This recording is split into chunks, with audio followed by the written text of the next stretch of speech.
Long ago, every child had the power to create. To create new worlds, new objects, new abilities for themselves, even to create new life. Back then, it all only had one purpose: pleasure. The magical power these children had was seen as a gift, a talent. Each day, the children would use their creations to amuse themselves, the only limit on their feats being their minds.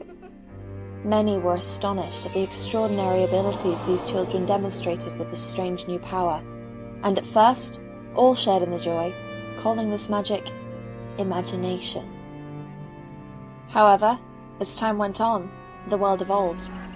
Civilization began to develop and take its toll on minds young and old.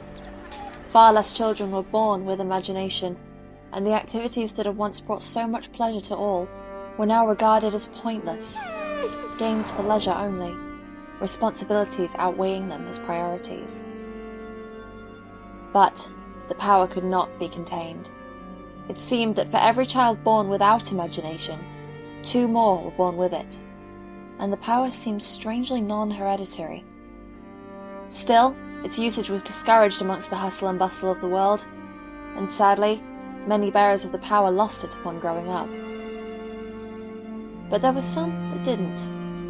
For imagination is an aggressive power, and even those that lost it still desired it, and pined after it. Even in adulthood, the bearers of this power, the imaginers as they came to be known, continued to create with the sole purpose of pleasure, no matter the discouraging insults. Eventually, 2 races were clearly defined: ordinary people and imaginers. For there are other strong powers in the human psyche besides imagination, those of desire, jealousy, and resentment. Day by day, the humans grew even more envious of the imaginers, longing to possess the power they had lost or just never been granted. But imagination is very hard to gain, and unfortunately for those without it, it was out of reach. Humanity is a dangerous species, and rampant emotions are poisonous. Suddenly, one day, the humans snapped and declared war on the imaginers, and the earth became a storm of blood and crying as the jealous humans violently murdered anyone who so much as admired the beautiful magic. Most imaginers were killed in the massacre, their good nature leaving them unwilling to fight back. Some managed to flee to other realms. Some went into hiding.